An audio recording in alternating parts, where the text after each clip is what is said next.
کے ہیں. ایک مرزا جہلمی کے فالوورز میں غیرت نہیں ہے, اس کے اسٹوڈنٹس بالکل غیرت لیس لوگ ہیں. انجینئر علی مرزا کے کسی نے اس کے دماغ مینٹل ہیلتھ کو دیکھنا ہونا تو مولانا عمران صفدر صاحب کے چینل کو سبسکرائب کرے. وہ دعوے کیا کرتا ہے اور کرتا کیا ہے. دعوے یہ کرے گا میرے جیسا قرآن کسی کو نہیں آتا, کہ اس کی قرآن غلط پڑھنے کی ویڈیوز چل رہی ہوں. اس سے بڑے ڈھیٹ یہ اس کے فالوورز ہیں انجینئر علی مرزا. ایک جہلم والا واقعہ کافی تھا شرم سے ڈوب مرنے کے لیے. ان کے لیے ایک ہی بات کافی تھی یار, اتنے بڑے بڑے بھڑکیاں ماری تھی اس نے اور کیسے دم دبا کے گیدڑ کی طرح بھاگا ہے. یہی ایک کافی تھا ذلیل ہونے کے لیے. لیکن اتنا کافی نہیں ہوتی. حیثیت کیا ہے ہماری نظر میں, تو اس کی یہ تو آپ لوگ اس کو سمجھتے ہو کہ کچھ ہماری نظر میں اس کی کوئی حیثیت نہیں ہے. بتاتا یہ کہ اسلام کی خدمت کر رہا ہوں, کام اسلام کا بیڑا غرق کرنے والا کر رہا ہوں. ادھر سوال کیوں بھائی, ہم کہاں ہیں, دلہن کے ابا کہاں ہیں. ایک مرزا جہلمی کے فالوورز میں غیرت نہیں ہے, اس کے اسٹوڈنٹس بالکل غیرت لیس لوگ ہیں. اور ایک قادیانیوں میں لگتا ہے کہ دونوں کے نہ کچھ کنیکشن آپس میں ملتے ہیں. آپ مرزا غلام احمد قادیانی کی کتابوں سے مرزا غلام احمد قادیانی کو جھوٹا ثابت کرنے کے لیے کوئی لمبے چوڑے دلائل کی ضرورت نہیں ہے. اس کی کتابیں نکالو,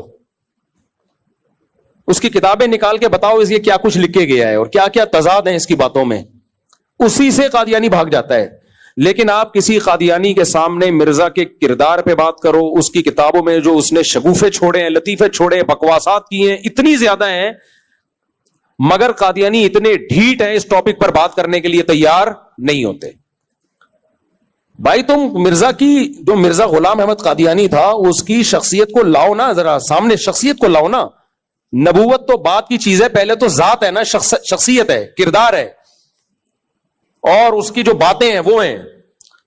لیکن میں نے دیکھا ہے, ہم نے تو بچپن میں یہ سارے کام کیے ہیں, قادیانیوں سے بحثیں بھی کی ہیں, ان کے لوگوں کے پاس بھی گئے ہیں. ہمارے اساتذہ قادیانیوں کی کتابوں سے نکال کے مرزا غلام احمد قادیانی کی جو بکواسات ہیں, جو کسی پیغمبر کی بات ہو ہی نہیں سکتی, بلکہ کسی شریف انسان کی بات نہیں ہو سکتی, وہ وہی کر سکتا ہے جو دماغی طور پہ بالکل مفلوج ہو چکا ہو. لیکن آپ قادیانیوں کے سامنے دلائل کیا مار لگا دو, ڈھیٹ کے بچے ہل کے نہیں دیتے ہو. ہم کہتے ہیں بھائی اس کا تم یہ ثابت کر دو کہ وہ کوئی اس کی کھوپڑی صحیح کام کرتی تھی, یہ ثابت کر دو, وہ نہیں کرے گا. تو اسی طرح یہ مرزا جہلمی ہے. انجینئر علی مرزا کے کسی نے اس کے دماغ مینٹل ہیلتھ کو دیکھنا ہونا تو مولانا عمران صفدر صاحب کے چینل کو سبسکرائب کرے. وہ سمجھ رہے ہو, مولانا عمران صفدر صاحب ہیں یوٹیوب پہ, انہوں نے صرف انجینئر کے تضاد نکالے ہیں. آج کیا کہہ رہا ہے, کل بالکل یو ٹرن لے کے الٹی بکواس کر رہا ہے, اگلے دن الٹی بکواس پھینکتا جا رہا ہے. میں نے جو بھی ارشاد بھٹی کے انٹرویو میں کہا نا کہ میں پہلے سمجھتا تھا کہ یہ آدمی گمراہ ہے اور کچھ تھوڑی سی نالج ہے اس کے پاس, لیکن جب زیادہ سنا تو لگا کہ اس کے اوپر کی کھوپڑی ہے ہی نہیں, دماغ ہی صحیح نہیں ہے اس کا. تو آپ اس کے جو انجینئر علی مرزا کے جو آپ کلپ جب دیکھیں گے نا, اس کے تسلی سے عمران صفدر صاحب کو سنیں آپ. کام تو میرے کرنے کا تھا, لیکن ہمارے پاس تو 20 اور اتنے کام ہے نا, خالی ایک ہی بندہ تو نہیں ہے جس کا ہم نے ذمہ داری لی ہوئی اور ٹھیکہ لیا ہوا ہو. تو اس کے لیے کچھ لوگوں نے اپنے آپ کو فارغ کیا ہے. تو مولانا عمران صفدر صاحب کا چینل آپ سبسکرائب کریں, آپ کو میں مشورہ دے رہا ہوں, اور دیکھیں وہ بکواسات کیا کرتا ہے, دعوے کیا کرتا ہے اور کرتا کیا ہے. ٹھیک ہے نا, دعوے یہ کرے گا میرے جیسا قرآن کسی کو نہیں آتا, کہ اس کی قرآن غلط پڑھنے کی ویڈیوز چل رہی ہوں گی. ایک غلط کتاب میں لکھا ہوا ہے یہ والا ترجمہ, سمجھ رہے ہیں آپ نے جو یہ کہا تھا کہ کسی نے بھی اس حدیث کو صحیح قرار نہیں دیا, تو یہ آپ کو خواب آیا تھا, یہ کسی بزرگ نے کوئی الہام ہوا تھا, فلاں نے اس کو صحیح قرار دیا ہے, آپ نے کیسے پھینک دی.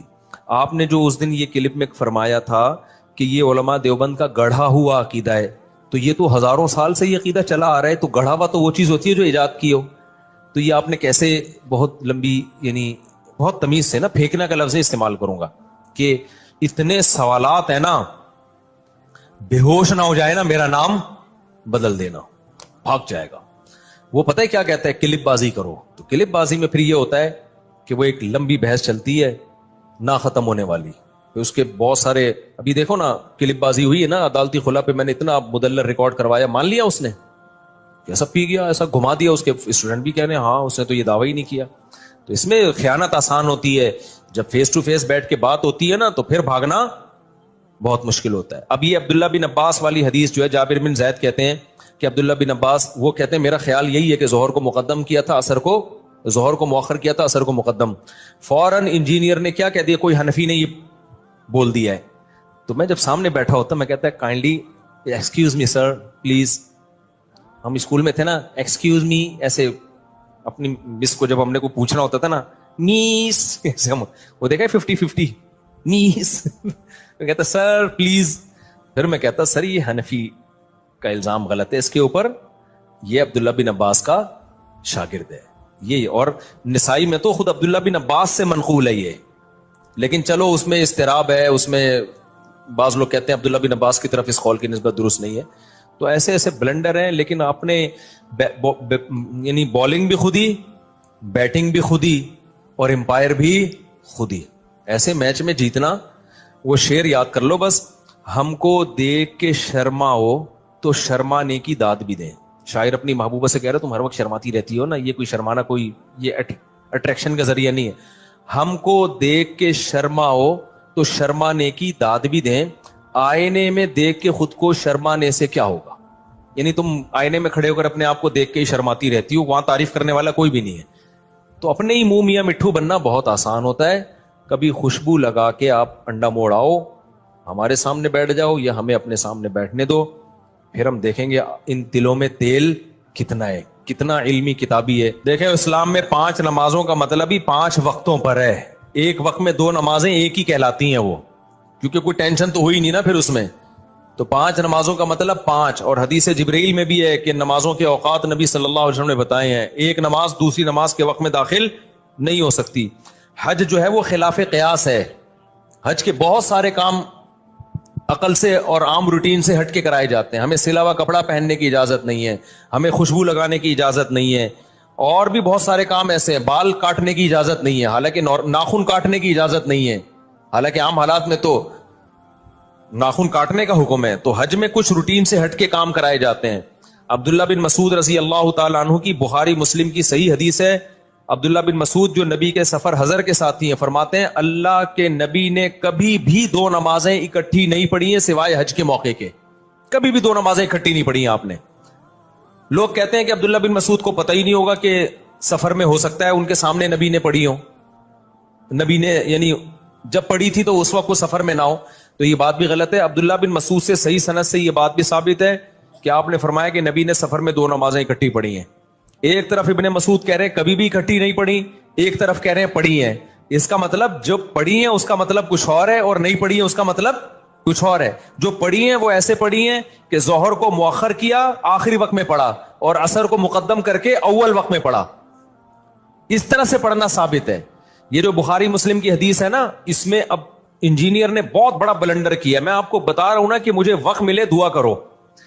اس کو میں ایسا ایکسپوز کر سکتا ہوں الحمدللہ کہ, لیکن اس کے اسٹوڈنٹ ڈھیڑ بہت ہیں. مسئلہ ان کے ساتھ ہی ہے, اتنے بڑے بڑے بلنڈر یہ آدمی کرتا ہے.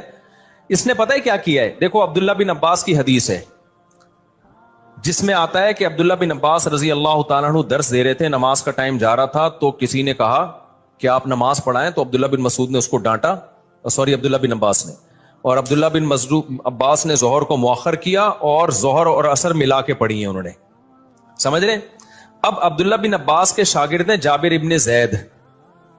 اچھا احناف بھی اس کے قائل ہیں. عبداللہ بن عباس سے پوچھا گیا تو انہوں نے فرمایا نبی نے اسی طرح 2 نمازیں اکٹھی پڑھی ہیں, بغیر خوف کے, بغیر بارش کے, بغیر سفر کے, کوئی بھی عذر نہیں تھا, لیکن نبی نے 2 نمازیں اس طرح سے اکٹھی پڑھی ہیں, تو میں نے بھی اس طرح پڑھی ہیں.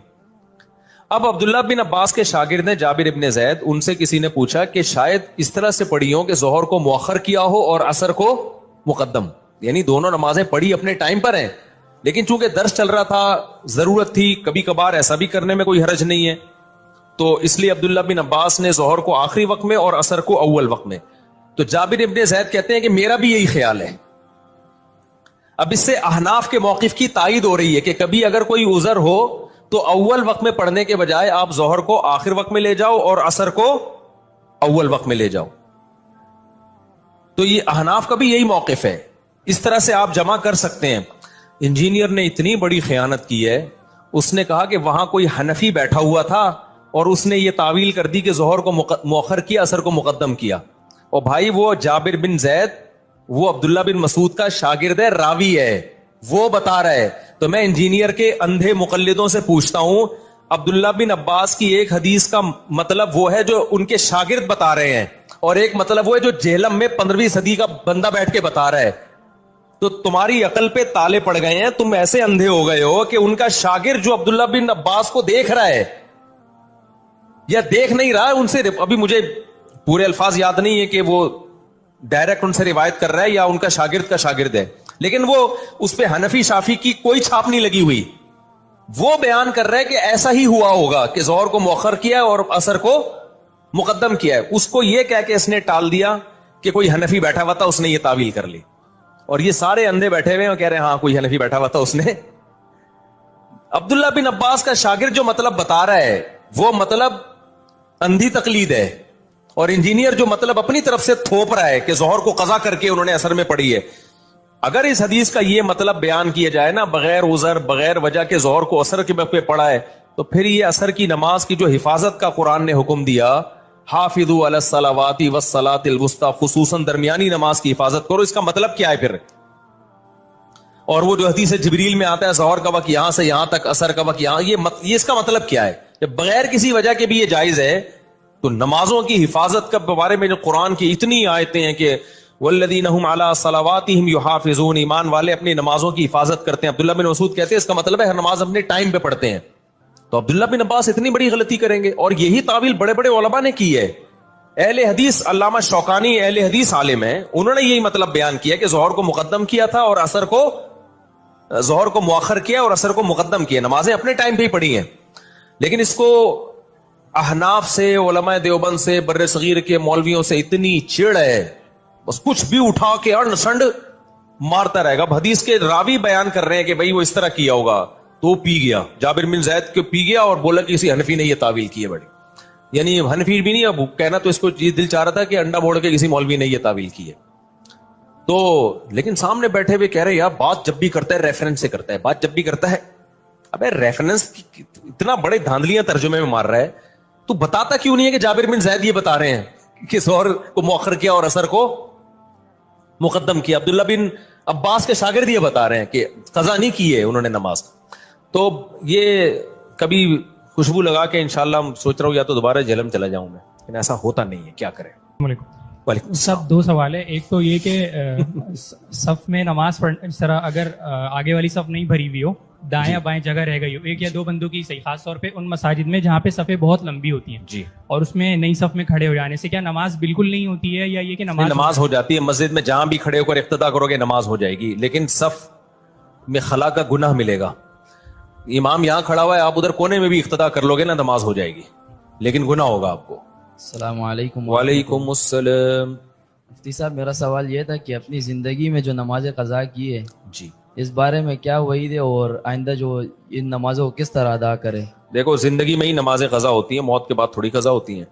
جو بھی زندگی میں نمازیں قضا ہو گئی ہیں, ایک نماز کا قضا کرنا اکبر الکبائر ہے, کبیرہ نہیں ہے, اکبر الکبائر. کبائر میں بھی سب سے بڑا گناہ ہے, اتنا بڑا جرم ہے نماز کا قضا کرنا. تو نماز ذمے سے ساقط نہیں ہوتی. ہاں کوئی کافر مسلمان ہوا ہے تو اس پہ تو نماز پہلے لازم ہی نہیں تھی نا, لہذا وہ اس دن سے شروع کرے گا. مسلمان جو تھا اس پہ تو جب سے بالغ ہوا ہے نمازیں اس کے ذمہ لازم ہے, تو وہ لوٹانا اس پر لازم ہے. لوگ کہتے ہیں قضاء عمری کی دلیل کیا ہے, ان سے پوچھا جائے نہ ہونے کی کیا دلیل ہے. حدیث میں آتا ہے دین اللہ احق ان یقضى, اللہ کا قرض اس بات کے زیادہ لائق ہے کہ اس کو ادا کیا جائے. تو اس میں توبہ بھی کرے اور قضا بھی پڑھ لے. السلام علیکم. وعلیکم صاحب السلام. میرا ای کامرس کا بزنس ہے, تو پاکستان سے پروڈکٹ باہر بھیجتے ہیں, یو ایس, یو کے, کینیڈا نا.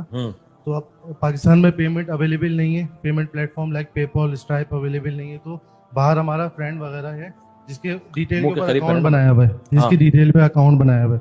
تو اس سے بنانے سے پہلے پرسنٹیج ڈسکس کی کہ 15% ہم آپ کو پے کریں گے جو بھی ارننگ ہوگی اس کے اندر. تو اب جو بھی ارننگ آتی ہے تو اس کو 15% پے کرتے ہیں. تو یہ سود میں کے زمرے میں تو نہیں ہے؟ یعنی اس کا اکاؤنٹ آپ استعمال کر رہے ہیں؟ جی بالکل. اس کے اکاؤنٹ میں پیسے آتے ہیں جی, اور وہ اپنا اکاؤنٹ استعمال کرنے پر آپ سے جتنی بھی ٹرانزیکشن ہوگی اس کا 15% لیتا ہے پر ٹرانزیکشن. یہ آپ نے اس کو قرض دیا ہے اور آپ اس کو قرض دینے کا ہی, سود تو نہیں ہے یہ, سود نہیں ہے کیونکہ سود تو کہتے ہیں قرض دے کے نفع حاصل کرنا. ٹھیک. تو آپ نے تو اس کو اس کے اکاؤنٹ میں گویا اگر اس کو ہم قرض بھی سمجھتے ہیں نا, قرض دے کے الٹا اسی کو 15% دے رہے ہو آپ, تو یہ سود میں نہیں آتا. باقی یہ کہ یہ شرعن جائز ہے یا نہیں ہے, تو دیکھیں اکاؤنٹ استعمال کرنے کا متعین